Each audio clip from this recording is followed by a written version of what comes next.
house prices are falling like never before. Here in Glasgow, we see house prices have already fallen by 1 to about 2.5%.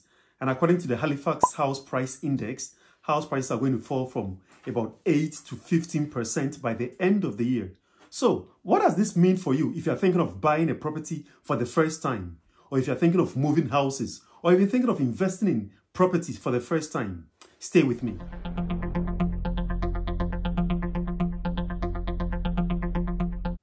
Hello and welcome to Diaspora Careers and Investments. If this is your first time seeing my face, my name is Shadrach, and on this channel I speak all about personal finance, investments, and advancing in your career. In this video, I'm going to talk about what you need to do if you're thinking of buying a home in the year 2023.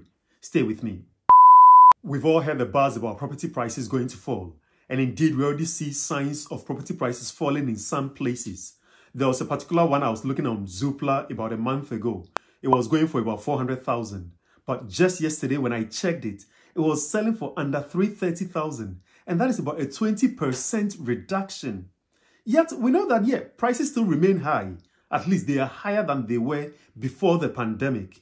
But the Halifax Price Index suggests strongly that property prices are going to fall by the end of the year. So what does this really mean for you if you're thinking of getting into property?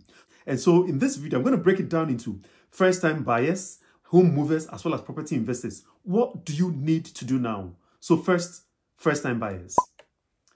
If you're a first-time buyer, this is a great time for you to ensure that you've got your lifetime ISA full. We know that the lifetime ISA, allows you to save up to $4,000 for every tax year. And the current tax year is ending by 5th April this very year.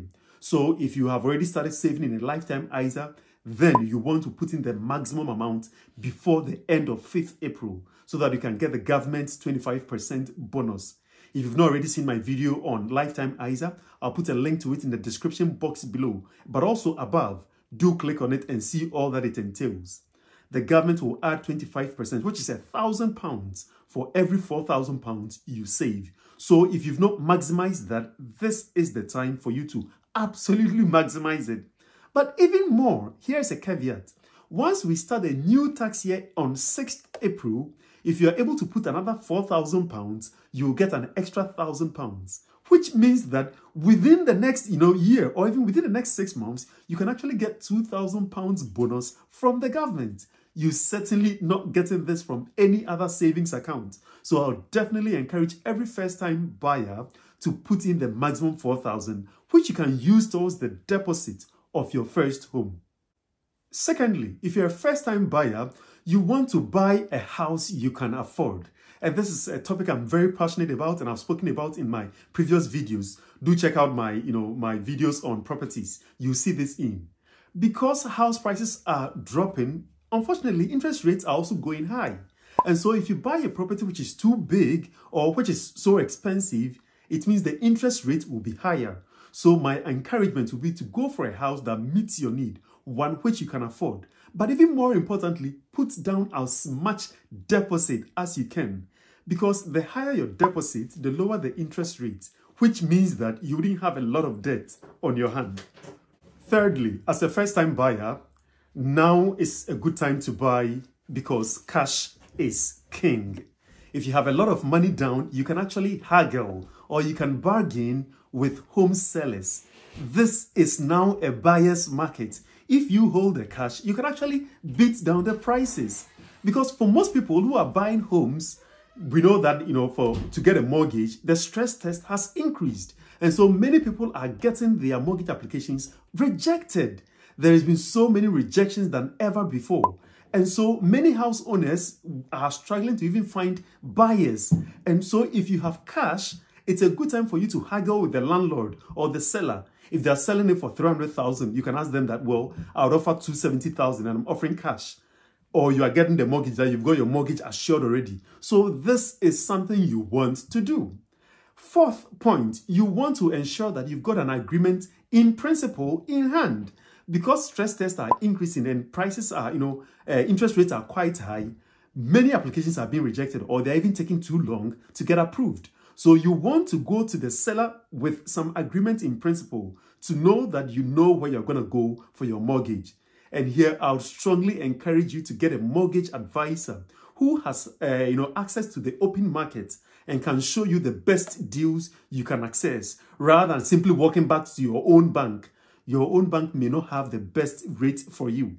So you want to get a mortgage advisor to help you with this. Finally, if you're thinking of buying, a new home, it is also a good time to actually go for one with a lot of incentives. Because many people are selling and fewer people are buying, new builds are struggling to find buyers. And so it's a good time, if you are buying a new build, to actually go for, ask them to incentivize you. There are some properties that are giving you, mortgage support. Some of them are going to pay you £500 a month for the next 2 years to help you pay your mortgage. This is great incentive. Some are even furnishing the kitchen for you for free. Some are giving all sorts of perks. So you want to find properties with these incentives, or actually ask the sellers to provide these incentives, because it's a buyer's market at the moment. So that is what to say if you're a first-time buyer. If you're a home mover also, then this is the time for you to overpay your mortgage. And this is, popular advice at the moment because of the high interest rates. But this may not really apply to everyone. I have certainly considered my case, and I've noticed that overpaying my mortgage is not the best deal for me. Because at the time when I got my mortgage, the interest rate was under 2%, which was really good. But as you know on this channel, I have found several savings accounts that are paying me about 3.5% and even 3%. So if I've got one loan which is going for 1.8% and I can have a bank that is paying me 3.5%, why pay the cheap loan first? So rather, I am saving my money in a savings account that is offering 3.5%. And then at the end of the year, I use that money to offset my mortgage. And that is exactly what I'm doing. If you are thinking of remortgaging too, there are other tools you can consider. You can consider an offset mortgage. I'll talk about that in detail in a different video. And you can also go for one with a no cap. Generally, they allow you to pay up to 10% of your mortgage off without any penalty. But you can actually go for a mortgage that allows you to overpay it with no cap. And that is what you want in these times, so that you can overpay your mortgage. And that will be in your best interest. So you have to assess your situation, what is your interest rate, and what is the interest rate on your mortgage, as well as what is the interest rate you can get on your savings account. And that is what you want to consider before overpaying. But generally, overpaying in these times can be good, especially if you cannot be as disciplined to put your money in a savings account without touching.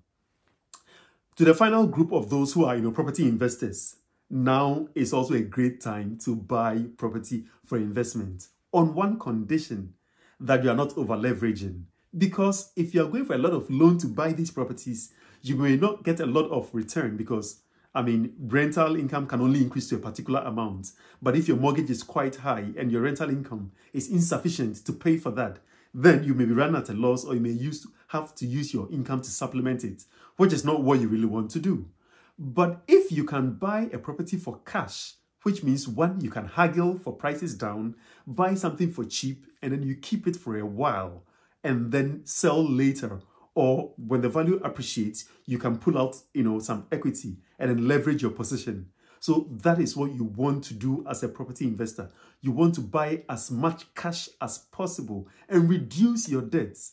And one of the reasons why there's a lot of properties on the market at the moment is because those landlords who were over leveraged realized that they are not earning enough from their income or their rental income to offset their mortgages. So it's no longer profitable. So essentially, they are selling off those properties. And that is why there's a lot of properties on the market at the moment.